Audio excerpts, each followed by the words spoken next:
चला, आवाज येतो का? आवाज, आवाज, आवाज, आवाज.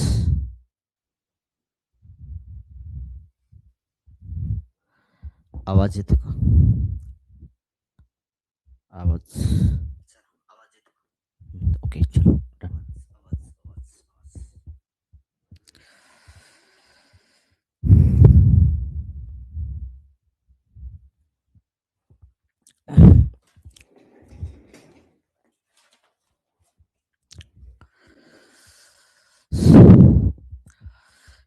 शिक्षक मित्रांनो, मागचा थंबनेल तर बघितलाच तुम्ही.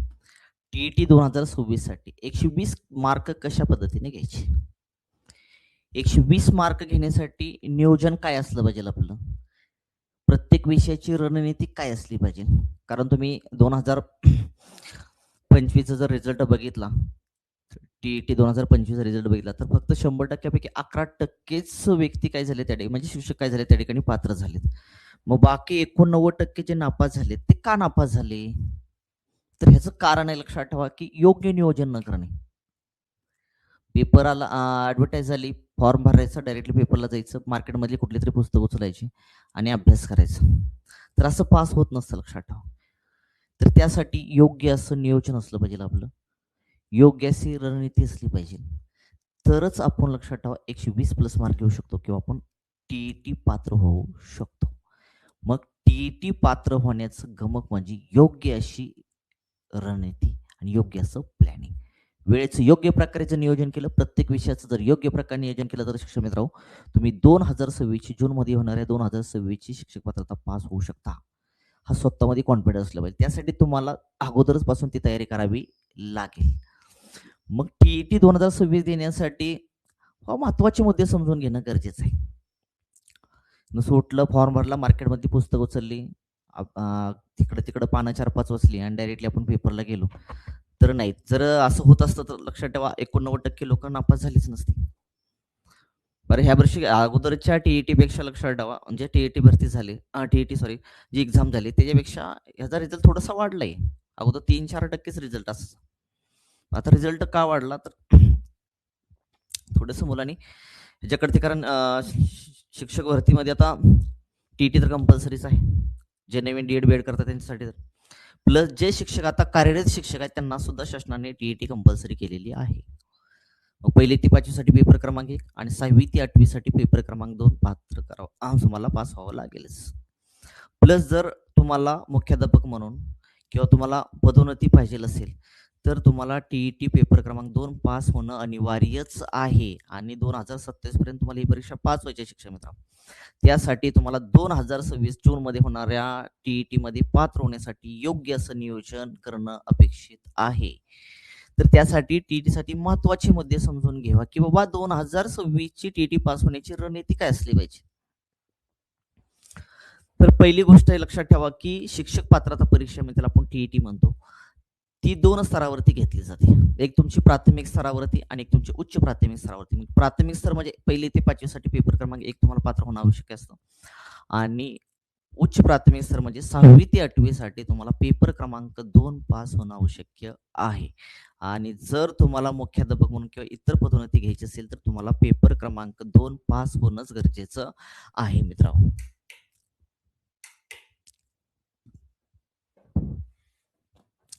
आज ह्या व्हिडिओमध्ये आपण फक्त पेपर क्रमांक 1 विषयी डिस्कशन करणार आहे. कारण पेपर क्रमांक हा इयत्ता 1ली ते 5वी साठी असतो, लक्षात ठेवा. मग इयत्ता 1ली ते 5वीच्या पेपर क्रमांक 1 साठी कोणकोणते विषय असतात? त्या विषयाला प्रश्न, त्या प्रत्येक विषयामध्ये प्रश्न किती येतात आणि किती गुणासाठी येतात आणि टोटल पेपर हा किती मार्काचा असतो आणि तो पेपर सोडवण्यासाठी वेळ किती असते, हे तर बघणार आहोत. आता टीईटी परीक्षेची तयारी करताना महत्वाचे मुद्दे पहिल्यांदा लक्षात घ्या, की बाबा टीईटीची परीक्षा आपण देणार तर आहात. मग टीईटी नेमकी काय असते? व टीईटी ही स्पर्धा परीक्षा नाही, तर टीईटी ही स्पर्धा परीक्षा नसून ती एक पात्रता परीक्षा आहे. म्हणजे तुम्हाला इथे फक्त पात्र व्हायचं आहे, ह्याच्यावरती तुम्हाला नोकरी मिळणार नाहीये. नाहीतर काही जणांचं ग्रह असेल, की हा टीईटी पास झालं की डायरेक्टली नोकरी, असं नाही, लक्षात ठेवा. ही फक्त तुमची एक पात्रता परीक्षा घेतली जाते, त्यानंतर मग तुम्हाला टेट द्यावी लागते. आणि जे शिक्षक आता तर कार्यरत आहेत, लक्षात, त्यांना तर टीईटी कंपल्सरीच आहे. त्यांना टीईटी उत्तीर्ण होणं आवश्यकच आहे 2027 पर्यंत. म्हणून हे लक्षात ठेवा, ही पात्रता परीक्षा आहे, हिच्याकडे ती स्पर्धा परीक्षा म्हणून बघू नका. ही फक्त तुम्हाला पात्र व्हायची. ओपनसाठी तुम्हाला 90 मार्क पडले आणि कास्टसाठी तुम्हाला 82-83 मार्क पडले, तर तुम्ही तिथं पास झाला. म्हणजे 55% कास्टसाठी आणि ओपनसाठी 60% मार्क पडले, तुम्ही पास झाला. म्हणजे आपण फक्त क्वालिफाय झालं तरी आपल्याला फायद्याचं होऊन जातं. म्हणजे जास्त मार्क पडावे असं काही नियम नाही. पण ज्या विद्यार्थ्यांना 120 प्लस मार्क घ्यायचे आहेत, त्यांनी योग्य रणनीती आखणं गरजेचं आहे. त्यामुळे पहिला मुद्दा लक्षात ठेवा, ही पात्रता परीक्षा, ही स्पर्धा परीक्षा नाही. दुसरी गोष्ट म्हणजे तुम्हाला टीईटी पास होण्यासाठी टीईटी पास व्हायचं ना, अभ्यासक्रमच माहित नाही, असं कसं चालेल? टीईटी पास व्हायचं असेल तर प्रथमतः त्या एक्झामचा आपल्याला अभ्यासक्रम माहित असणं आवश्यक आहे. कारण पेपर क्रमांक 1 विषयी आपण डिस्कशन करतोय आणि पेपर क्रमांक 1 ला नेमका सिलेबस काय हेच माहित नाहीये, तर परीक्षेमध्ये आपण पास नाही होऊ शकणार. थोडीफार मार्क पडतील अंदाजे, लक्षात ठेवा, पण आपल्याला जी पात्रता गाठायची 90 मार्क, ती आपल्याला पडणार नाहीये. त्यासाठी तुम्हाला संपूर्ण अभ्यासक्रम माहीत करून घेणं गरजेचं आहे, की विषय कोणकोणते येतात आणि प्रत्येक विषयामध्ये कुठल्या घटकाला वेटेज जास्त आहे, कुठल्या घटकावरती जास्त भर द्यायला पाहिजे, हे जाणून घेणं गरजेचं आहे. म्हणजे प्रथम लक्षात ठेवा, तुम्ही टीईटीचा अभ्यासाला सुरुवात करताच्या अगोदर तुमच्याकडे टीईटीचा अभ्यासक्रम असणं अपेक्षित आहे. असायलाच अपेक्षित नाही, असायलाच पाहिजे तुमच्याकडे, तरच तुम्ही पुढचं नियोजन करू शकता, अन्यथा करू शकणार नाही. आता तुमच्याकडे ते अभ्यासक्रम झाला, तुमच्याकडे अभ्यासक्रम माहित असला पाहिजे. आणि तिसरा मुद्दा म्हणजे तुम्हाला मागील प्रश्नपत्रिकेचा अभ्यास करावा लागणार आहे. व मागील प्रश्नपत्रिका ज्या होत्या त्या मागील प्रश्नपत्रिकेचा अभ्यास तुम्हाला करावा लागणार आहे. जर तुम्ही मागील प्रश्नपत्रिकेचा अभ्यासच नाही केला, बाबा प्रश्नाची काठिण्य पातळी काय येते, बाबा प्रश्न खूपच डिफिकल्ट येतात का, काठीण येतात का, का मध्यम स्वरूपाचे येतात का सोपे स्वरूपाचे येतात. कुठली एक्झाम आली तर लक्षात ठेवा, काही प्रश्न काठिण्य पातळी असणार 2-4, काही क्वेश्चन मध्यम पातळीचे असतील, काही क्वेश्चन हे सोप्या पातळीचे असतील. पण प्रश्नपत्रिकेचं अनालिसिस करणं, कुठलीही एक्झाम असू द्या, शिक्षक पात्रता परीक्षा तुम्हाला पास होण्यासाठी प्रथमतः तुम्हाला मागील प्रश्नपत्रिकेचं विश्लेषण हे करावंच लागेल. जर तुम्ही मागील प्रश्नपत्रिकेचं विश्लेषण करत नसाल, तर तुम्हाला कुठल्या घटकावरती जास्त भर दिलाय किंवा कशावरती प्रश्न येतात, ते प्रश्न नेमके येतात कुठून, नेमका त्याचा सोर्स काय आहे, हे तुम्हाला माहीत होणार नाही. त्यामुळे प्रथम लक्षात ठेवा, सिलेबस माहीत करून घ्यायचा आणि नंतर लक्षात ठेवा, मागील प्रश्नपत्रिकेचा काय करायचा, अभ्यास करायला सुरुवात करायची. चौथा मुद्दा, सर्व विषयाची योग्य तयारी करणं आवश्यक आहे. फक्त मी एकच विषयाची तयारी करतो, मी 2च विषयाची तयारी करतो, 2 विषयाची तयारी केली, तुम्हाला 100 30 60 मार्क पडले, पण 90 पास व्हायला लागतात, लक्षात ठेवा. किंवा कास्टला 82-83 मार्क लागतात. जर ते पडत नसतील तर तुम्ही पास होणार नाही. म्हणजे फक्त 2 आणि 3 विषय 2च विषयाला करून चालेल का, नाहीये. तुम्हाला सर्व विषयाची तयारी योग्य प्रकारे करायची, म्हणजे सगळ्या विषयाला वेटेज योग्य असं द्यायचं आहे, जेणेकरून तुम्हाला चांगल्या पद्धतीने मार्क पडतील आणि तुम्ही त्या परीक्षेमध्ये पात्र व्हाल. किंवा ज्याला 120 प्लस मार्क घ्यायचे त्याला सुद्धा लक्षात ठेवा, 3 ते 4 सब्जेक्टला, म्हणजे 5 सब्जेक्ट आहेत तर 5 सब्जेक्टपैकी 3 सब्जेक्टला तुम्हाला टार्गेट करावंच लागेल, तरच तुम्ही 120 प्लस मार्क घ्यायचा. जर तुम्ही 3 सब्जेक्टला पैकीच्या पैकी टार्गेट जर नाही केलं तर तुम्हाला 120 प्लस मार्क घेता येणार नाही. त्यामुळे 120 प्लस मार्क ज्यांना घ्यायच्यात, लक्षात ठेवा, कारण आपलं थंबनेलच होतं लक्ष, 120 प्लस मार्क कसे घ्यायचे, त्यांना 120 प्लस मार्क घ्यायचे, त्यांनी 3 विषयाला तर टार्गेट करणं गरजेचं आहे. त्यामुळं अगोदर विषय समजून घ्या, कोणते विषय असतात, त्या विषयाची तयारी करण्यासाठी योग्य असं नियोजन करा, रणनीती आखा, तुम्ही नक्की क्वालिफाय व्हाल. 5वा मुद्दा आहे की योग्य मार्गदर्शन. टीईटीचं आपण काय केलं, टीईटीचा पेपर द्यायचा, आपल्याकडे योग्य मार्गदर्शन नाही. कारण सध्या स्पर्धेची युग आहे, लक्षात ठेवा. पोरं जे क्लास लावतात किंवा मग करतात, जे चांगले सोर्स मार्केटमधून शोधतात, लक्षात ठेवा, तीच पोरं पडदेशी त्या ठिकाणी पास होऊन जातात. जी पोरं, लक्षात ठेवा, त्यांना प्रॉपर गाईडलाईन नाही, त्यांना माहीतच नाही की कुठलं संदर्भ साहित्य वापरायचं, योग्य असं गाईडलाईनच नाही, लक्षात ठेवा. तुम्हाला योग्य व्यक्तीचं जर गाईडलाईन लागलं किंवा योग्य व्यक्तीचं जर मार्गदर्शन भेटलं तर तुम्ही लवकर पास होता. त्यामुळे मित्रांनो, योग्य व्यक्तीचं मार्गदर्शन असणं आवश्यक आहे. त्यामुळे घेताना योग्य अशा व्यक्तीचं मार्गदर्शन घ्या. पुढचा म्हणजे सराव पेपर सोडवणे. टीईटी तर पास व्हायची आपल्याला, पण आपण काय करतो, अभ्यासक्रम पूर्ण करतो आणि त्याच्यावरती आपण सराव पेपर करतच नाही. नुसतं पहिल्या पेज पासून शेवटच्या पेज पर्यंत काय करायचं, वाचायचं. तर पहिल्या पेज पासून शेवटच्या पेज पर्यंत वाचून काही फायदा होणार नाही. तुम्हाला प्रश्न अनालिसिस करावं लागेल, कुठल्या घटकावरती प्रश्न जास्त कुठल्या घटकावरती जास्त प्रश्न येतात, त्या प्रश्नाला तुम्हाला त्या घटकाला टार्गेट करावं लागेल. अभ्यासक्रम पूर्ण झाल्यानंतर लक्षात, आपला अभ्यास किती झालाय हे मूल्यांकन सुद्धा करणं गरजेचं आहे. नाहीतर नुसता अभ्यास पहिल्या पेजपासून शेवटपर्यंत गेलाय आणि आपल्याला काहीच माहित नाही, काहीच येत नाही, लक्षात ठेवा. असं नाही. त्यासाठी तुम्हाला आपल्याला कितपत येते, आपण अभ्यासक्रम पूर्ण केलाय, पण आपल्याला काही येतं का नाही हे चेक करण्यासाठी तुम्हाला सराव पेपर सोडवणं गरजेचं आहे. म्हणजे टेस्ट सिरीज सोडवणं गरजेचं आहे, टेस्ट सोडवणं गरजेचं आहे. जर तुम्ही टेस्ट सोडवल्या, कारण टेस्ट हीच यशाची गुरुकिल्ली आहे, लक्षात ठेवा. जर तुम्ही टेस्ट सोडवत नसाल तर यश मिळणार नाही. त्यामुळे तुम्हाला अभ्यासक्रम पूर्ण झाल्यानंतर तुम्हाला टेस्टचं पेपर सोडवणं गरजेचं आहे. आणि शेवटचा मुद्दा म्हणजे लक्षात ठेवा, संदर्भ साहित्य. नेमकं संदर्भ साहित्य काय वापरायचं मुलांना माहितच नसतं. टीईटीचं किंवा शिक्षकांना माहितच नाही, लक्षात ठेवा. आपण फक्त शाळेत शिकवताना फक्त आपला एखादाच विषय, एकच विषय असतो, लक्षात ठेवा. मग बाकीचे विषय पण आपले परफेक्ट पाहिजेत ना. मग नेमकं संदर्भ साहित्य काय पाहिजे, कारण तुमच्याकडे तेवढा शिक्षकांना कामाचा बोजा असतो, प्लस तुम्ही तुमचं संसारी माणसं, लक्षात ठेवा. हा सगळी जबाबदारी पेलून तुम्हाला पात्रता परीक्षेचा अभ्यास करायचा आहे. मग तुम्ही काय करता, मार्केटमधलं कुठलं तरी पुस्तक उचलायचं, कोणीतरी इकडं तिकडं सांगतं ते पुस्तक वाचायचं आणि आपण तेवढ्या पुस्तकावरती क्वालिफाय होत नाही.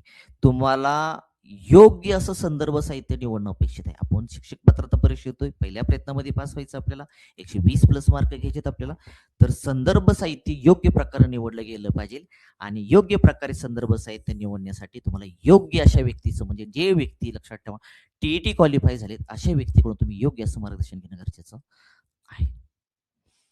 कारण जे व्यक्ती, लक्षात ठेवा, टीईटी क्वालिफाय, त्यांना माहित असताना की संदर्भ काय, नेमका कुठून प्रश्न येतात, नेमका जे क्वेश्चन येतात ते कोणत्या पुस्तकातून येतात हे त्यांना अचूक माहित असतं, कारण ते त्याच्यातून गेलेले असतात, लक्षात ठेवा. त्यामुळं तुम्ही अशा व्यक्तीचं मार्गदर्शन घेणं गरजेचं आहे की ज्यांना योग्य असं संदर्भ साहित्य माहीत आहे. आता संदर्भ साहित्य कोणकोणतं असतं, कुठून प्रश्न येतात, लक्षात ठेवा, याच्यावरती आपण एक सेपरेट व्हिडिओ बनवूया. आता तुम्ही लक्षात ठेवायचं की संदर्भ साहित्याची निवड करताना योग्य प्रकारे तुम्ही निवड केली पाहिजे, तरच लक्षात ठेवा तुम्ही टीईटी 2026 ची क्वालिफाय होऊ शकता. ही टीईटीच्या संदर्भात महत्वाचे मुद्दे, लक्षात ठेवा. पुढचा मुद्दा आहे की आपण आता ह्या व्हिडिओमध्ये फक्त पेपर क्रमांक 1 विषयी डिस्कशन करणार आहोत. फक्त आपण पेपर क्रमांक 1 विषयी डिस्कशन करणार आहोत. मग पेपर क्रमांक 1 ला कोणते विषय असतात, आणि सगळे विषय अनिवार्य असतात, लक्षात ठेवा. हे सर्व विषय आहेत ना, हे सगळे विषय अनिवार्य असतात. असं नाही यातले 2 आणि 3च निवडायचे नाहीये. तुम्हाला जेवढे 5च्या 5 इथे विषय आहेत, ते सगळे विषय तुम्हाला अनिवार्य आहेत. म्हणजे पहिला विषय तुमचा मराठी भाषा, प्रथम भाषा. तुम्ही जी कुठली निवडता, लक्षात ठेवा, प्रथम भाषा, त्यानुसार तुम्ही कोण हिंदी निवडेल, कोण मराठी निवडेल, कोण कन्नड, कोण बंगाली, ज्याची त्याची चॉईस आहे. महाराष्ट्रामध्ये बऱ्यापैकी मराठीच, लक्षात ठेवा, मराठीच निवडतात त्या ठिकाणी. पहिली भाषा आपण मराठीच निवडतो. मग मराठी भाषेमध्ये, मराठी विषयामध्ये कोणत्या घटकावरती भर जास्त असतो, आपण ह्याच्यावरती पण एक सेपरेट व्हिडिओ बनवूया. तर प्रश्न संख्या 30 आहे. मराठी विषयामध्ये, लक्षात ठेवा, तुम्हाला टीईटीला 30 क्वेश्चन मराठीवरती विचारले जातात. तुमचं व्याकरण असेल किंवा तुमचं व्हॉकॅब असेल, याच्यावरती शब्दसंग्रह असेल त्यावरती विचारतात. आणि 30 प्रश्न आणि एक क्वेश्चन एका गुणासाठी असतो, असे मार्की झाले तुमचे 30. म्हणजे मराठी विषयासाठी 30 प्रश्न आणि गुण असतात तुमचे 30. दुसरा सब्जेक्ट आपला इंग्रजी. दुसरा सब्जेक्ट आपला इंग्रजी. इंग्रजीमध्ये प्रश्न संख्या असते 30 आणि गुण असतात तुमचे 30.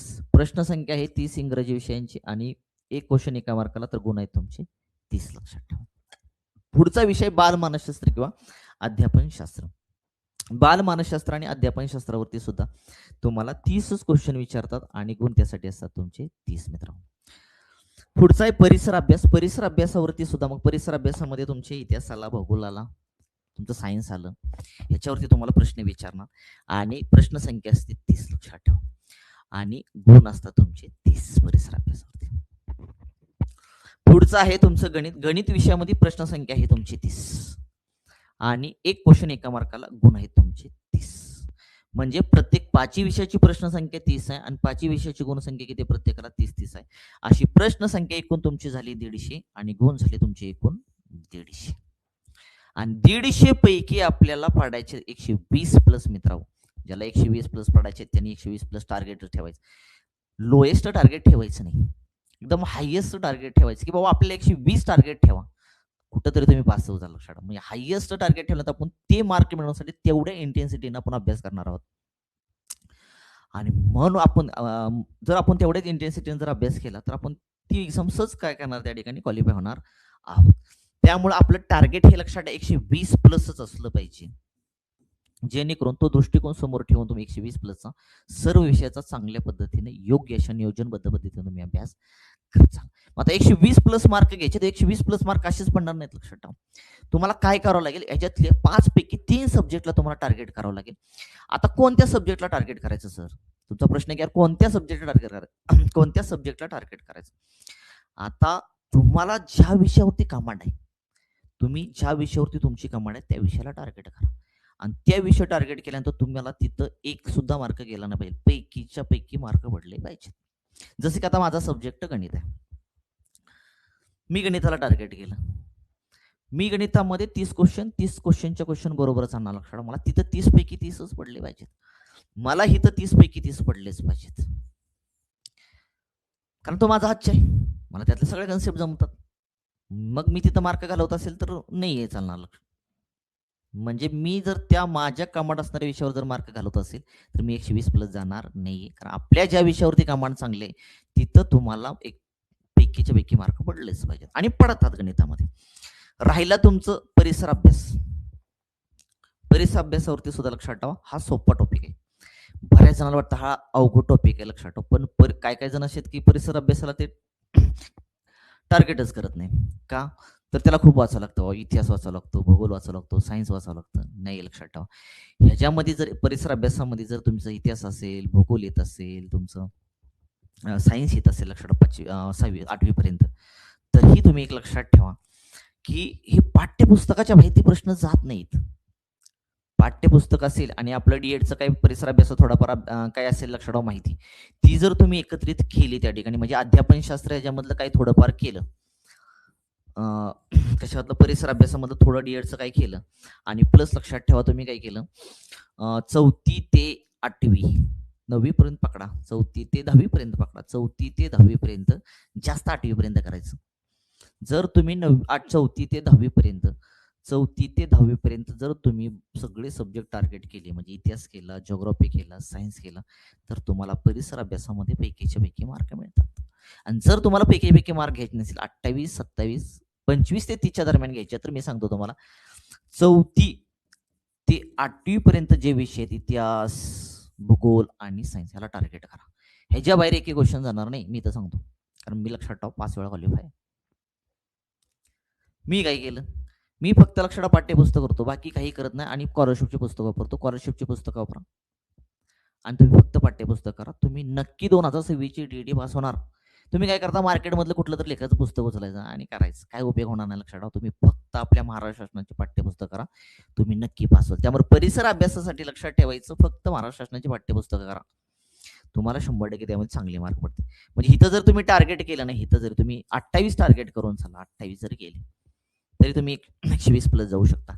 बाल मानसशास्त्र कुणाला अवघड जातो, कुणाला सोपा जातो, त्यासाठी तुम्हाला फडके प्रकाशन असेल, सुविचार प्रकाशन असेल, ह्याची पुस्तकं जर तुम्ही योग्य प्रकारे जर वाचली, किंवा डीएडला तुम्ही जर योग्य प्रकारे अभ्यास केलेला असेल, किंवा नसेल केला, आता जरी तुम्ही चांगल्या पद्धतीने अभ्यास केला, तर तुम्ही 25 ते 30च्या दरम्यान सहज तुम्ही मार्क घेऊ शकता. 25 ते 30च्या दरम्यान. आता ज्याला चांगलं सायकोलॉजी जमतं ते घेऊ शकतात, ज्याला जमत नाही त्यांनी 20च्या आसपास पडले तरी काही प्रॉब्लेम नाही, लक्षात ठेवा. पण इथं ज्याला चांगलं जमतं त्यानं 25 प्लसच टार्गेट ठेवायचं आहे.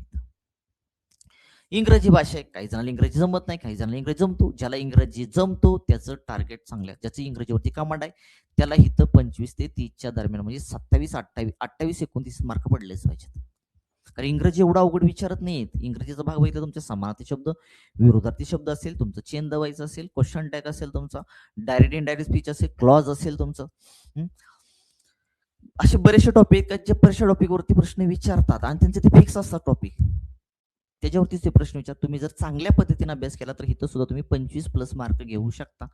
आणि ज्याचं आपलं वीक आहे, लक्षात ठेवा, त्यांनी 18 ते 20च्या दरम्यान जरी घेतली, 20 जरी घेतले तरी काही प्रॉब्लेम नाही. कारण जर इथे 20 कमी पडले, तुमच्या ज्या विषयावर कमांड आहे तिथे चांगले मार्क पडा, ती बरोबर ती लेवल जी आहे ती योग्य पातळीवरती येऊन जाईल तुमची. मराठी सारखा सब्जेक्ट आहे, मराठी सारखा सब्जेक्ट सुद्धा खूप सोपा आहे. तुम्ही इथं तर पैकीच्या पैकी मार्क घेऊ शकता. मराठीमध्ये पैकीच्या पैकी मार्क घेऊ शकता, आणि पैकीच्या पैकी मार्क देणारा विषय आहे. बऱ्याच मुलाला मराठी असा अवघड वाटतो, लक्षात ठेवा. जर तुम्ही योग्य प्रकारे व्याकरण केलं, तुम्ही शब्दाच्या जाती केल्या, वर्ण चांगल्या पद्धतीने केलं, लिंग चांगलं केलं, वचन चांगलं केलं, अलंकार चांगले केले, वृत्त चांगले केले तुमचे, प्रयोग चांगला केला, समाज चांगल्या पद्धतीने केला आणि शब्दसंग्रह जर चांगल्या पद्धतीने केला तर तुम्ही 30 पैकी 30 इथं मार्क घेऊ शकता. तुम्ही अभ्यास करत नाही. अभ्यास करायला लावायचे. ज्याला 120 प्लस पाडायचे त्यानं 3 तर सब्जेक्ट टार्गेट केले पाहिजे. ज्याला आपलं 90 पाडायचे त्यांनी लक्षात ठेवा 5ही विषयाचा चांगल्या पद्धतीने अभ्यास करा आणि 5ही विषयामध्ये जर तुम्हाला 20 प्लस पडले, कुठं 25 प्लस पडले तरी सुद्धा तुम्ही क्वालिफाय होऊ शकता. म्हणजे मी इथं 30 पकडले, इथले बघा 30, इथले 20 झाले तुमचे 50. बरोबर आहे. इथले किती झाले तुमचे 25, इथले झाले 28 आणि इथले झाले तुमचे 30. 8 आणि 5 किती आले 13. अच्छाला एक 8 आणि 5 13 13 3 4 5 6 7 8 आणि 8 आणि 5 किती आले 13. 133 आकडा गेला. सहज जातो लक्षात 133 आकडा. पण हे केलं पाहिजे लक्षात ठेवा. जर केलं नाही तर ते होणार नाहीये लक्षात ठेवा. फक्त आपण फळ्यावर दिलेले म्हणून ते होणार नाही. त्यासाठी प्रत्यक्ष कृती करावी लागेल तुम्हाला. मी काय केलं इथं 133 जाण्यासाठी म्हणजे 120 प्लस जाण्यासाठी मी मराठीला टार्गेट केलं. म्हणजे आता मला सोपा जातोय मराठी, मी मराठीला टार्गेट करणार. मला सोपा जातोय परिसर अभ्यास, मी त्याला टार्गेट करणार परिसर अभ्यासालाच. मला जातोय सोपं गणित, मी गणिताला टार्गेट करणार. मला इथं मार्क नाही जाणार लक्षात ठेवा. बाकीच्या विषयामध्ये मी तेवढी कमांड माझी नाहीये, तर मी 20च्या आसपास 20 ते 25 दरम्यान खेळणार. 20 ते 25 दरम्यान मी खेळणार लक्षात ठेवा. त्यामुळं इथं जर मला गणित, परिसर अभ्यास आणि मराठी माझं चांगली कमांड असेल, तुमचं ज्या सब्जेक्टवर कोणाचं बालमानसशास्त्र असेल, कोणाची इंग्रजी असेल, जर इंग्रजी आणि बालमानसशास्त्र तुमचं जर कमांड असेल, तुम्हाला तिथं चांगले मार्क पडले पाहिजेत लक्षात ठेवा. अशा पद्धतीने तुम्ही 120 प्लस गाठू शकता मित्रांनो. त्यामुळे सिलेबस विषय समजून घ्या. प्रत्येक विषयामध्ये किती प्रश्न येतात आणि किती गुणासाठी आणि एकूण पेपर हा किती मार्काचा आहे आणि किती गुणाचा आहे. आता सगळे प्रश्न सोडवायचे आहेत आपल्याला. 150 पैकी 150 प्रश्न सोडवायचे. तुम्हाला मिनिटे असणार 150, म्हणजे 2 तास 30 मिनिटे. 2 तास किती असणार तुम्हाला 30 मिनिटे असणार. 2 तास 30 मिनिटामध्ये तुम्हाला 150 क्वेश्चन सोडवायचे आहेत मित्रांनो.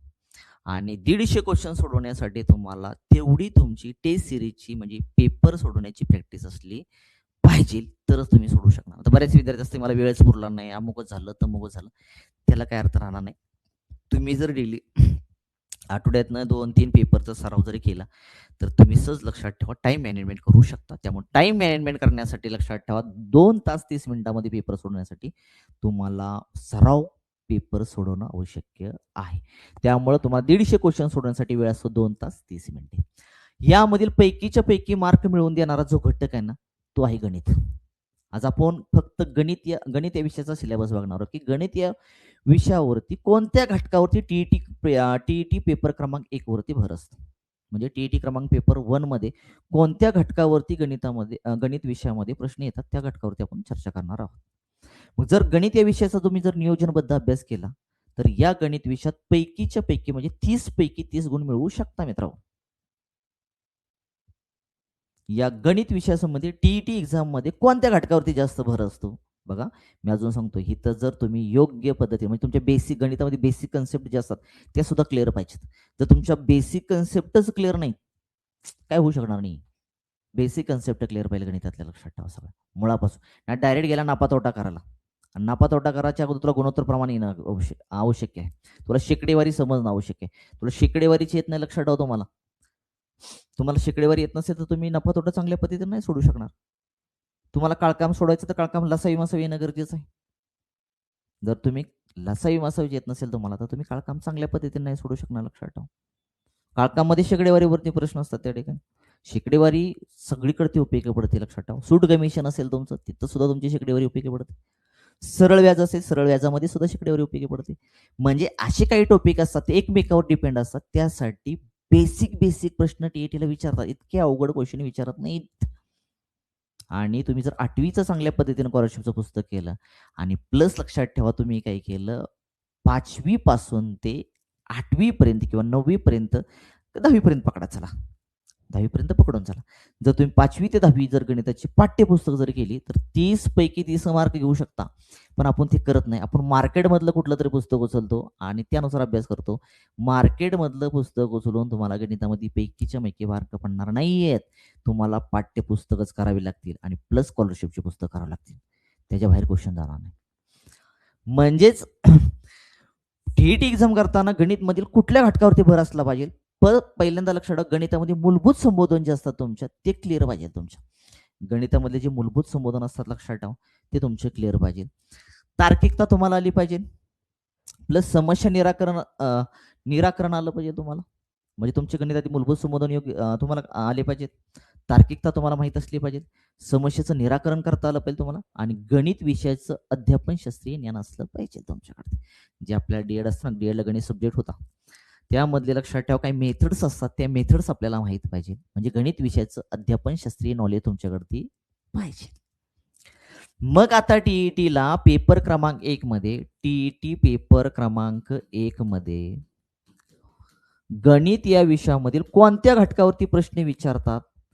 गणित या विषयावरती कोणत्या घटकावरती गणित गणित गणित गणित या विषयामध्ये कोणत्या घटकावरती जास्त भर दिला जातो? आता बघा कोणत्या घटकावरती प्रश्न विचारले जाऊ शकतात. आता कोणत्या घटकावरती भर असतो ह्याच्यासाठी आपल्याला प्रश्नपत्रे अनालिसिस करावं लागेल. बरं मी इथं सांगून चालेल का? नाही, तुम्ही स्वतः काय करावं लागेल प्रश्नपत्रे अनालिसिस करा. त्यावेळेस तुम्हाला समजून जाईल की कोणत्या घटकावरती प्रश्न येतात आणि कोणत्या घटकाला टार्गेट करायला पाहिजे. मी एक सेपरेट कोणत्या घटकावर टार्गेट करायला पाहिजे, पण मी आता फक्त सिलेबस सांगतोय की की टीईटी पेपर क्रमांक 1 मध्ये गणितामध्ये कोणत्या घटकावरती जास्त भर असतो. तर पहिला घटक आपला आहे सामान्य ज्ञान, संख्या ज्ञान. पहिला घटक आहे आपला संख्या ज्ञान. संख्या ज्ञान IMP लक्षात ठेवायचं, याच्यावरती 100% प्रश्न असतो. मागचे प्रिव्हियस क्वेश्चन काढून बघा, याच्यावरती प्रश्न विचारले आहेत. नैसर्गिक संख्या असेल, पूर्ण संख्या असेल, पूर्णांक संख्या असेल, परिमेय संख्या असेल, अपरिमेय संख्या असेल आणि वास्तव संख्या असेल. परिमेय अपरिमेय संख्या सगळ्या वास्तव संख्या असतात लक्षात ठेवा. आपण डिटेलमध्ये सिलेबस इथं फक्त सिलेबस कोणत्या घटकावरती प्रश्न येऊ शकतात हे फक्त बघतोय, आपण काही शिकवत नाही लक्षात ठेवा. त्यामध्ये लक्षात ठेवा संख्या ज्ञानमध्ये तुम्ही नैसर्गिक संख्या तुम्हाला माहित असली पाहिजे, पूर्ण संख्या माहित असली पाहिजे, पूर्णांक संख्या माहित असली पाहिजे, परिमेय म्हणजे काय माहित असली पाहिजे, अपरिमेय म्हणजे काय माहित असली पाहिजे आणि त्यांच्यावर क्रिया सुद्धा माहित असल्या पाहिजे. समजा परिमेय आणि अपरिमेय संख्या आहे, त्यांच्यावर क्रिया काय होतात लक्षात ठेवा. त्यांची बेरीज कशी करायची, त्यांची वजाबाकी कशी करायची, त्यांचा गुणाकार कसा करायचा, त्यांचा भागाकार कसा करायचा, ह्या सगळ्या ज्या क्रिया ते तुम्हाला त्या आल्या पाहिजेत. पुढचा म्हणजे समसंख्या, विषम संख्या, मूळ संख्या. समसंख्या म्हणजे काय, मूळ संख्या म्हणजे काय, विषम संख्या म्हणजे काय. मूळ संख्या माहिती झाली तर जोडमूळ संख्या म्हणजे काय, जोडमूळ संख्या माहिती झाली तुम्हाला सहमूळ संख्या म्हणजे काय, सगळ्याच आपण संयुक्त संख्या म्हणजे काय. बघा समसंख्या, विषम संख्या, मूळ संख्या, जोडमूळ संख्या, समूळ संख्या आणि संयुक्त संख्या, हे सगळ्याविषयी तुम्हाला काय पाहिजे त्या ठिकाणी नॉलेज पाहिजे. प्रश्न विचारले जातात त्याच्यावरती. प्लस तिसरा मुद्दा लक्षात, चौथा मुद्दा लक्षात ठेवायचा, बेरीज व्यस्त आणि गुणाकार व्यस्त म्हणजे काय. आपण टीटीचा पेपर देतो, पेपर क्रमांक 1 द्यायचा आहे, आपल्याला गुणाकारच व्यस्त येत नाही आणि बेरीज व्यस्तच माहित नाही. बेसिक कन्सेप्ट आहेत लक्षात, म्हणजे त्याचे मूलभूत संबोधनच माहित नाही आपल्याला, काही उपयोग होणार नाही. तुम्हाला गुणाकार व्यस्त आणि बेरीज व्यस्त माहित पाहिजे. त्यासाठी तुम्हाला काय करावं लागेल, योग्य पद्धतीने अभ्यास करावा लागेल. पुढचा आहे तुमचं नंबर लाईन संख्या रेषा. संख्या रेषेवरती सुद्धा लक्षात प्रश्न येतात. संख्या रेषेवरती संख्या पूर्णांक संख्या असतात. कुठल्या असतात, पूर्णांक संख्या असतात. मग डाव्या बाजूला कुठले असतात, उजव्या बाजूला काय असतं, याच्या बारक्या बारक्या कन्सेप्ट जे आहेत लक्षात ठेवा, ते आपल्याला माहित पाहिजे. त्यामुळे संख्या रेषेचा सुद्धा तुम्हाला चांगल्या पद्धतीने अभ्यास करायचा आहे. त्यामुळे संख्या ज्ञानविषयी जे एवढे सगळे मुद्दे सांगितले, हे सगळे मुद्दे लक्षात ठेवा की या घटकावरती प्रश्न विचारलेले आहेत आणि पुढे सुद्धा विचारले जातील. पुढचा आहे की संख्यावरील क्रिया. आपण आता संख्या ज्ञान बघितलं, आता संख्यावरील क्रिया कशावरती असतात, तर इथं तुमचं कसोट्या. तर तुम्हाला महत्वाचं म्हणजे सगळंच गणित शिकताना अगोदर कसोटी येणं गरजेचं आहे. गणित शिकताना तुम्हाला गुणाकार येणं अपेक्षित आहे, म्हणजे गणिताची क्रिया येणं अपेक्षित आहे. गुणाकार, भागाकार, बेरीज आणि वजाबाकी. गुणाकार, भागाकार, बेरीज, वजाबाकी येत नसेल शिक्षक मित्रांनो तर काही उपयोग होणार नाहीये. आपण शिक्षक आहात आणि गुणाकार, भागाकार, बेरीज, वजाबाकी येणं अपेक्षित आहे. आणि गुणाकार भागाकार जर मोठा करायचा असेल तर तुम्हाला पहिल्यांदा कसोटी येणं गरजेचं आहे. भले तुम्हाला 72ची कसोटी माहित नाही, भले तुम्हाला 36ची कसोटी माहित नाही, भले तुम्हाला लक्षात 213ची कसोटी माहित नाही, पण तुम्हाला 2 पासून ते 11 पर्यंत किंवा 15 लिहा लक्षात, 11 पर्यंत, 2 ते 11 पर्यंत तुमच्या कसोट्या पाठच पाहिजेत. 2ची कसोटी काय असती, 3ची कसोटी काय असती, 4ची कसोटी काय असती, 5ची काय असती, 6ची काय असती, 7ची काय असती, 11ची काय आहे, 9ची काय आहे, 10ची काय, या सगळ्या कसोट्या तुम्हाला येणं गरजेचं आहे. आणि गणित मध्ये पूर्ण गणित शिकताना लक्षात, भाग घालवताना तुम्ही समजा शंकू शिकताय, तुम्ही समजा गोल शिकताय, तिथं मोठमोठ्या संख्येचा भाग घालवायचा असतो आणि तुम्हाला कसोटी येणं गरजेचं आहे शिक्षक मित्र.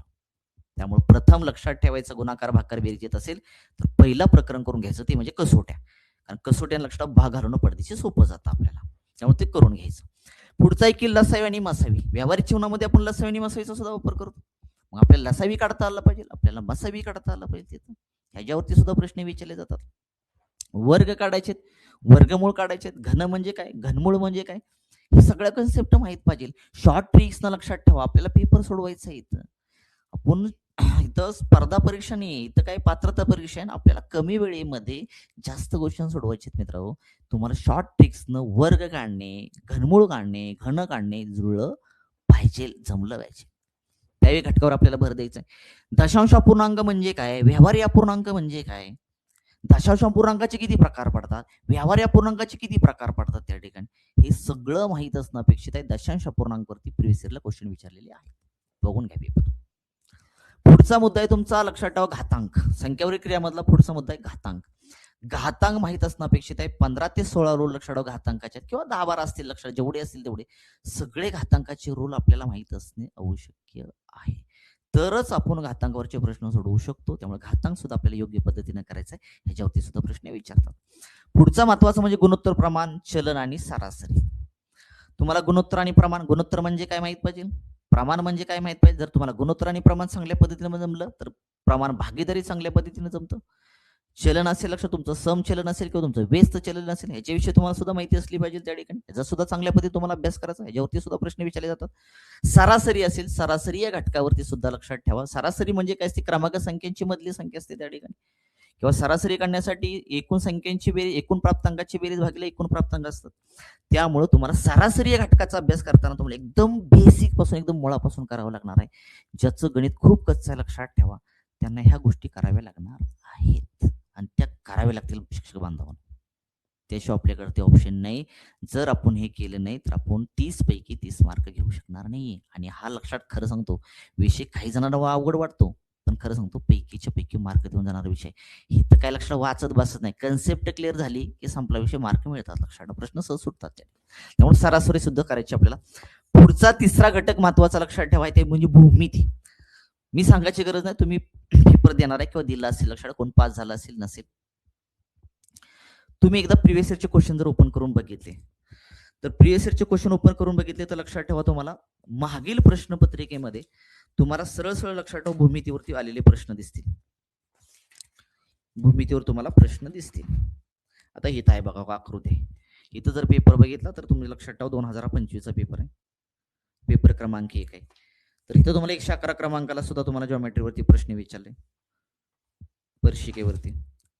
पुन्हा इथं तुम्हाला आयताकृतीवरती पण प्रश्न विचारलाय, इष्टिका चित्तीवरती पण तुम्हाला प्रश्न विचारलेला आहे. केंद्रीय कोणाचं माप दिलं लक्षात ठेवा, संगत विशाल कंसाचं माप विचारलंय तुम्हाला. पंचकोनावरती तुम्हाला प्रश्न विचारलेला आहे. असे बरेचसे क्वेश्चन लक्षात ठेवा जॉमेट्रीवर विचारलेले आहेत. 4 ते 5 क्वेश्चन विचारलेत. 4 ते 5 क्वेश्चन म्हणजे जोक नाही, बहुतेक 4 ते 5 क्वेश्चन विचारलेत लक्षात, अजून पूर्ण बघितलं मी. 4 ते 5 क्वेश्चन विचारलेत, याचा अर्थ तुम्हाला जॉमेट्रीवरती भर द्यावा लागणार. समजा जर 4 क्वेश्चन विचारले, 4 क्वेश्चन म्हणजे जोक नाही. आपल्याला माहित आहे, आपल्याला जर 90ला पास आहे आणि 89 मार्क पडले तर आपण पूर्ण अपात्र ठरतो. त्यामुळे एक एक मार्क महत्वाचा आहे आणि एक मार्कासाठी आपल्याला एक घटक करणं गरजेचं आहे. त्यामुळे सगळ्यात जास्त भर द्यायचा लक्षात ठेवा जॉमेट्रीवरती, कारण जॉमेट्रीच्या बारक्या बारक्या कन्सेप्ट तुमच्या क्लिअर असल्या पाहिजे. जसं की बिंदू काय असतो, रेषाखंड काय असतो, रेषा काय असते, किरण काय असतो, प्रतल म्हणजे काय असतं, कोन म्हणजे काय असतं, ह्या बेसिक कन्सेप्ट आपल्याला माहित पाहिजे. बेसिक कन्सेप्ट माहित नसेल तर ऑदर लक्षात आपल्याला नाही जमणार त्या ठिकाणी. कोणामध्ये कोणते कोण असतात त्या ठिकाणी, सरळ कोण असेल, विशाल कोण असेल, लघु कोण असेल, शून्य कोण असेल लक्षात ठेवा, प्रतिशाल कोण असेल, विरुद्ध कोण असेल त्या ठिकाणी, संगत कोण असेल, पूरक कोण असेल, कोटी कोण असेल त्या ठिकाणी. तर कोटी कोणावरती पण मागच्या प्रिव्हियसला येऊन क्वेश्चन गेलाय त्या ठिकाणी, संगत कोणावरती पण प्रश्न येऊन गेलाय त्या ठिकाणी. म्हणजे तुम्हाला ह्या गोष्टीची कन्सेप्ट माहित पाहिजे, नेमकं कोण काय असतं, कोण म्हणजे नेमकं काय आणि कोणाचे प्रकार कोणते. पुढे चला, समांतर रेषा असले पण आणि त्याची छेदिका. समांतर रेषा आणि छेदिकेवरती सुद्धा तुम्हाला प्रश्न येऊन गेलेला आहे. ही झाली तुमची समांतर रेषा आणि ह्याला ही झाली तुमची छेदिका. म्हणजे समांतर रेषा आणि छेदिका यांचं गुणधर्म असतील, हे गुणधर्म तुम्हाला माहित पाहिजे. त्याच्यावरची उदाहरणं कशा पद्धतीने येतात ते सुद्धा तुम्हाला माहित पाहिजे. ह्याचा तुम्हाला बारकाईने अभ्यास करावा लागेल. पुढे शिक्षक बांधवांनो, वर्तुळ, वर्तुळ क्षेत्र, वर्तुळखंड, वर्तुळ कंस आणि वर्तुळाचे गुणधर्म तुम्हाला माहित पाहिजे. वर्तुळ असेल, वर्तुळ क्षेत्र असेल, वर्तुळखंड असेल, वर्तुळ कंस असेल आणि वर्तुळाचे गुणधर्म तुम्हाला माहित पाहिजे. वर्तुळाचे सगळे फॉर्म्युले असेल, क्षेत्रफळ काढायचं असू द्या, परिघ काढायचं असू द्या, त्रिज्या म्हणजे काय, व्यास म्हणजे काय, जीवा म्हणजे काय, ह्या सगळ्या बेसिक कन्सेप्ट माहीत असणं गरजेचं आहे. वर्तुळ कंस कुठला असतो, विशाल लघु कंस काय असतो, वर्तुळखंड म्हणजे काय असतं, वर्तुळाचे गुणधर्म काय असतात, ह्या सगळ्या कन्सेप्ट आपल्याला माहित पाहिजे. जॉमेट्रीवरती भर देणं गरजेचं आहे, कारण ह्याच्यावरती प्रश्न विचारतात. पुढचा आहे की त्रिकोण आणि त्रिकोणाचे गुणधर्म. त्रिकोण म्हणजे नेमकं काय, त्रिकोणाची गुणधर्म काय असतात, त्रिकोणाचे बाजूवरून प्रकार किती पडतात, त्रिकोणाचे कोणावरून प्रकार किती पडतात, ह्या सगळ्या गोष्टीची बारकाईने आपल्याला अभ्यास करणं गरजेचं आहे टीईटीच्या दृष्टिकोनातून. पुढचा आहे मित्रांनो 6वा पॉईंट, चौकोन आणि चौकोनाची रचना. चौकोनाची प्रकार किती आहेत, कुठले, आयत हा चौकोनाचा प्रकार आहे का, चौरस हा चौकोनाचा प्रकार आहे का, सगळे आयत चौकोन असतात का, सगळे चौकोन आयत असतात का, अशा बेसिक बेसिक गोष्टी ज्या आहेत लक्षात त्या माहीत असणं गरजेचं आहे. आणि आपण हे कुठे शिकलो, 9वीला आहे, 8वीला आहे, जॉमेट्रीमध्ये. 9वीला गेला जॉमेट्रीमध्ये हे भेटेल, लक्षात ठेवा तुम्हाला. याचा अर्थ तुम्हाला पाठ्यपुस्तक गेली की ह्या सगळ्या कन्सेप्ट काय होऊन जाते तुमच्या क्लिअर होतील. त्यामुळे मार्केटमधलं कुठलंही पुस्तक उचलायची गरज नाही, तुम्ही पाठ्यपुस्तक आणि स्कॉलरशिपचं पुस्तक करा. पुढचा इथं आहे पायथागोरसचा सिद्धांत. तुम्हाला पायथागोरसचं त्रिकोटे माहित पाहिजे, पायथागोरसची त्रिकोटे काढता आली पाहिजे तुम्हाला. त्यामुळं पायथागोरसचं त्रिकोट सुद्धा आपल्याला काय करायचं त्या ठिकाणी शिकायचं आहे आणि तुम्ही त्याचा अभ्यास केला पाहिजे, कारण ह्या घटकावरती 100% प्रश्न विचारला जातो. हे झालं आपलं जॉमेट्री. जॉमेट्री जेवढे मुद्दे सांगितले तेवढे लक्षात ठेवा, याच्या बाहेर काय क्वेश्चन जात नाहीये. पुढचं चला, पुढचं आहे की महत्व मापन. महत्व मापन वरती सुद्धा प्रश्न विचारले जातात. त्यामध्ये दशमान परिमाणे तुमचं डेसिमल, हेक्टा करा, डेसी करा, बरोबर आहे ना, मीटर काय असतं, सेंटीमीटर काय असतं तुमचं, सगळी दशमान परिमाणे जे आहेत लक्षात ठेवा. मिन सेकंद काय असेल ती सगळी दशमान परिमाणाचा तुम्हाला अभ्यास करावा लागणार आहे, तो सुद्धा तुम्ही बारकाईने करायचा. परिमिती म्हणजे काय, नेमकं परिमिती म्हणजे काय, त्रिकोणाची परिमिती काढा, आयताची परिमिती काढा, चौरसाची परिमिती काढा, षटकोनाची परिमिती काढा, सगळ्याची परिमिती काढता आली पाहिजे. आणि नेमकं परिमिती काय, परिमिती म्हणजे काय हे माहीत असणं गरजेचं आहे. आता परिमिती काय म्हणजे हेच माहित नाही आपल्याला, आपण कसं काढू शकत. समजा तुम्हाला विचारलं त्रिकोण दिलाय आणि तुम्हाला बाजू दिलेत, लक्षात बाजूची लांबी दिली काहीतरी, आणि तुम्हाला सांगितलं त्रिकोणाची परिमिती काढा, किंवा तुमचा आयत दिलाय, समजा आयत दिलाय तुम्हाला, हा आयत दिलाय आणि तुमची लांबी 4 आहे, रुंदी किती आहे तुमची 3, आणि तुम्हाला सांगितलं परिमिती काय. आता मला सांगा, त्याला 2 लांबी असतात, ही लांबी 4 आणि इकडची तुमची काय, ही एक तुमची रुंदी, ही किती आली तुमची 3. आता परिमिती म्हणजे काय, सगळ्या बाजूंची बेरीज. आता हीच माहित नसेल परीक्षेमध्ये तर आपण साधा आणि सिंपल क्वेश्चन सोडू शकणार नाही. त्यामुळे तुम्हाला आयताची परिमिती काढायची असेल, तुम्हाला परिमिती काय, परिमिती म्हणजे काय हे समजून घेणं गरजेचं आहे. त्यामुळं ह्याचा सुद्धा तुम्हाला बारकाईने अभ्यास करायचा आहे. पुढचा घटक आहे तुमचा क्षेत्रफळ. वर्तुळाचं क्षेत्रफळ काढायचं असू द्या, आयताचं क्षेत्रफळ काढायचं असू द्या, चौरसाचं क्षेत्रफळ काढायचं असू द्या, त्रिकोणाचं क्षेत्रफळ काढायचं असू द्या.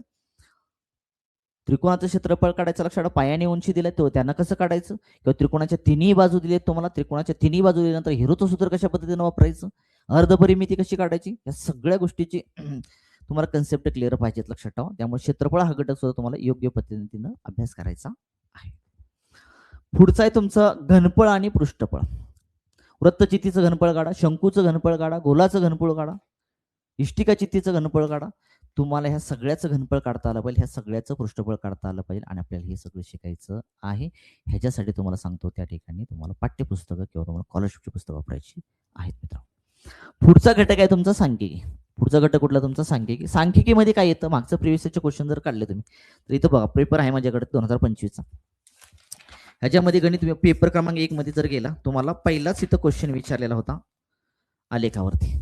पहिलाच क्वेश्चन विचारला तुमचा आलेखावरती, म्हणजे याचा अर्थ तुम्हाला आलेख करावे लागतील. मग तो जोड स्तंभालेख असू द्या, वृत्तालेख असू द्या, किंवा विभाजित तुमचा स्तंभालेख असू द्या, किंवा शतमान स्तंभालेख असू द्या, या घटकावरती तुम्हाला अभ्यास करावा लागेल. तुम्ही म्हणसाल की एकच प्रश्न येतो सर, अहो एकच प्रश्न येतो म्हणजे काय, याच्यावरती लक्षात ठेवा 3 प्रश्न विचारले तुम्हाला, 91, 92, 2 प्रश्न विचारले तुम्हाला, 2 प्रश्न विचारले, 2 प्रश्न विचारले, 2 प्रश्न. आता 2 प्रश्न म्हणजे जोक आहे का, 2 मार्क, पोराचं 1 मार्कासाठी जातं, अपात्र ठरतो तो. तर एक मार्क जर पडला नाही लक्षात ठेवा तर तो अपात्र ठरलेत किती तर पोरं ह्यावर्षी. मग मला सांगा एक मार्क आपल्यासाठी किती महत्वाचा आहे. एक मार्क जर आपला गेला तर आपण परीक्षा एक वर्ष आपण पात्र होणार नाही, लक्षात अपात्र ठरेल. पुढच्या परीक्षेसाठी पुन्हा अभ्यास करावा लागेल. मग पुढच्या परीक्षेचा अभ्यास करायचा का आता चांगल्या पद्धतीने अभ्यास करायचा हे शिक्षक बांधवून तुम्ही ठरवायचे त्या ठिकाणी आणि विद्यार्थ्यांनी पण. पुढचं लक्षात ठेवा त्यामध्ये मध्यमान करा, जोड स्तंभालेख करा, चांगल्या पद्धतीने वृत्तालेख करा, विभाजित स्तंभालेख करा आणि शतमान स्तंभालेख करा. त्याच्या बाहेर काय जाणार नाहीये तुमचं. पुढे आपल्याला आता व्यवहारिक गणित, सांख्यिकी झाला तर व्यवहारिक गणित काय तुमचं. व्यवहारिक गणितावरती सुद्धा प्रश्न येतात तुमचे. व्यवहारिक गणितामध्ये काय आपण व्यवहारामध्ये कोणकोणतं गणित वापरतो, शेकडेवारी पर्सेंटेज वापरतो. कसा आंबा दिला शेकडा असतो, बरोबर आहे ना. जर तुम्हाला लोणचं घालायचं असेल तर तिथं तुम्ही आंबे घ्यायचा ना की किलोवर घेता का रे. आता कुठं कुठं किलोवर पण विकतात, पण आपण ग्रामीण भागामध्ये जर गेलो तर आपण शेकडा घेतो, बरोबर. 300 रुपये शेकडा आहे, 400 रुपये शेकडा आहे, 500 रुपये शेकडा आहे. म्हणजे शेकडेवारी हे आपण व्यावहारिक जीवनामध्ये काय करतो, वापर करतो. किंवा परीक्षा आपली लक्षात ठेवा, परीक्षा दिली तुम्ही, फर्स्ट सेमिस्टर दिलं, सेकंड सेमिस्टर दिलं, किती टक्के पडले शेकडा काढतो लक्षात ठेवा. मला 600 पैकी 500 पडले तर किती पर्सेंटेज पडली, तिथं सुद्धा शेकडेवारीचा उपयोग होतो. म्हणजे आपल्या व्यावहारिक जीवनामध्ये गणिताचा वापर केला जातो आणि ते म्हणजे तुमचं शेकडेवारी. आणि शेकडेवारी येणं गरजेचं ना, तुम्हाला व्यावहारिक मध्ये कसं वापर करतात त्या ठिकाणी ते माहित असणं गरजेचं आहे. सरळ व्याज असेल, नेमकं सरळ व्याज म्हणजे काय तुम्हाला माहित पाहिजे. सरळ व्याज म्हणजे काय माहित पाहिजे तुम्हाला. सरळ व्याजाचा सुद्धा लक्षात आपल्या व्यावहारिक जीवनामध्ये त्याचा वापर करतो त्या ठिकाणी. सरळ व्याज म्हणजे काय तुम्हाला माहित पाहिजे. चक्रवाढ व्याज म्हणजे काय तुम्हाला माहित पाहिजे. नफा तोटा असेल लक्षात ठेवा, नफा कधी होतो आणि तोटा कधी होतो त्या ठिकाणी. नफा कशावरती होतो आणि तोटा कशावर होतो. नेमका खरेदी किमतीवरती नफा होतो का नेमका विक्री किमतीवरती नफा होतो. तोटा नेमका खरेदी किमतीवरती होतो का तोटा नेमका विक्री किमतीवरती होतो, हे माहीत असणं गरजेचं आहे. त्यासाठी तुम्हाला व्यवस्थित लक्षात ठेवा नफा तोट्याचा अभ्यास करावा लागेल. ह्या घटकावरती नफा तोट्यावरती सुद्धा तुमचा प्रश्न विचारला जातो. पुढचा घटक आहे तुमचा सूट, कमिशन आणि रिबेट. सूट दिली जाते बघा, दिलं असं ना.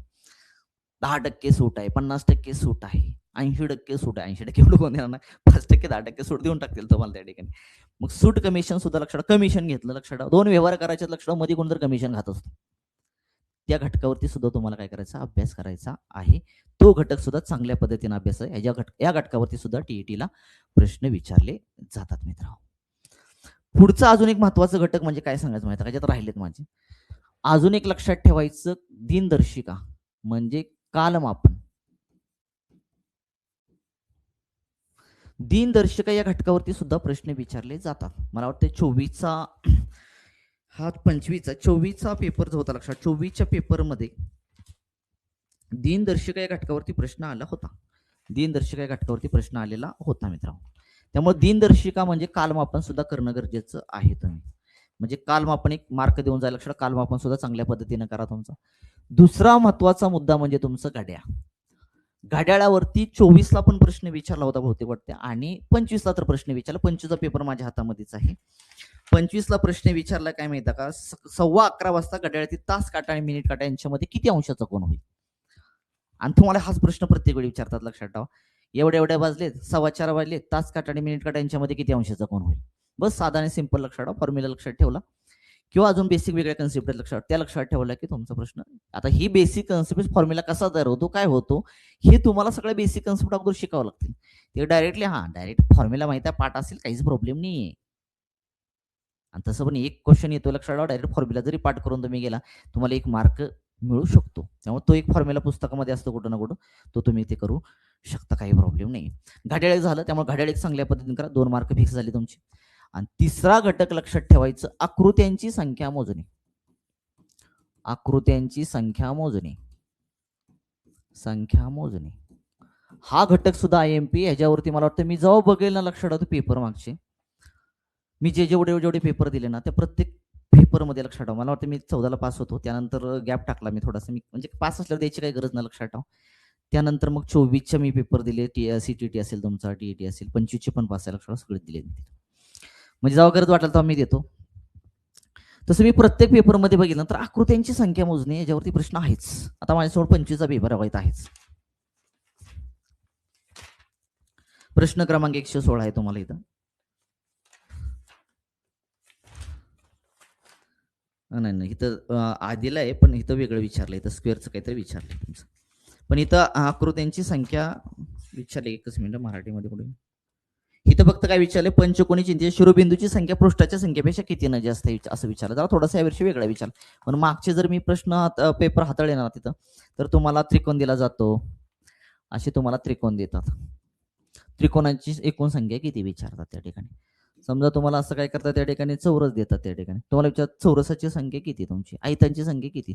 म्हणजे आकृत्यांची संख्या मोजणी या घटकावरती फिक्स प्रश्न असतो. इथं जरा वेगळं विचारले आणि प्रश्न आकृती संख्येवरती नाही, सॉरी, इथं चौरसाची परिमिती 9.6 दिली तर संपूर्ण आकृतीची परिमिती असं विचारले. म्हणजे परिमिती या घटकावरती मी मग सांगितलं ना, परिमिती या घटकावरती भर द्या, परिमितीवरती 100% प्रश्न असतो म्हणजे असतोच.